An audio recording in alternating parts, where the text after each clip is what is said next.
الحمدللہ رب العالمین والصلاۃ والسلام علی رسول اللہ مابعد۔ کیا آپ نے کبھی سوچا ہے کہ اللہ تعالیٰ بعض لوگوں کو ایمان، صبر، سکون اور استقامت جیسی عظیم نعمتیں کیوں عطا فرماتا ہے، جبکہ بہت سے لوگ دنیا کی چمک دمک میں کھو جاتے ہیں؟ اس کا پہلا سبب اخلاص ہے۔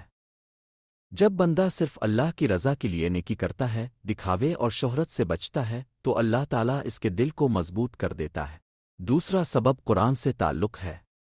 جو شخص روزانہ قرآن پڑھتا، سمجھتا اور اس پر عمل کرنے کی کوشش کرتا ہے، اللہ اس کے دل میں نور پیدا فرماتا ہے اور مشکلات میں بھی ثابت قدم رکھتا ہے۔ تیسرا سبب نماز ہے۔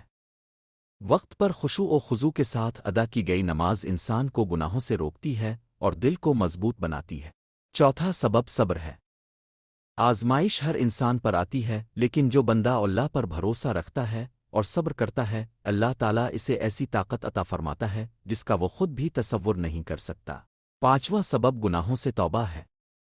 جو بندہ اپنی غلطیوں پر نادم ہو کر سچی توبہ کرتا ہے، اللہ تعالیٰ اس کے دل کو پاک کرتا ہے اور اس کی راہ آسان فرما دیتا ہے۔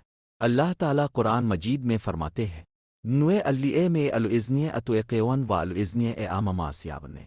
ترجمہ: بے شک اللہ ان لوگوں کے ساتھ ہے جو تقوی اختیار کرتے ہیں اور جو نیکی کرنے والے ہیں۔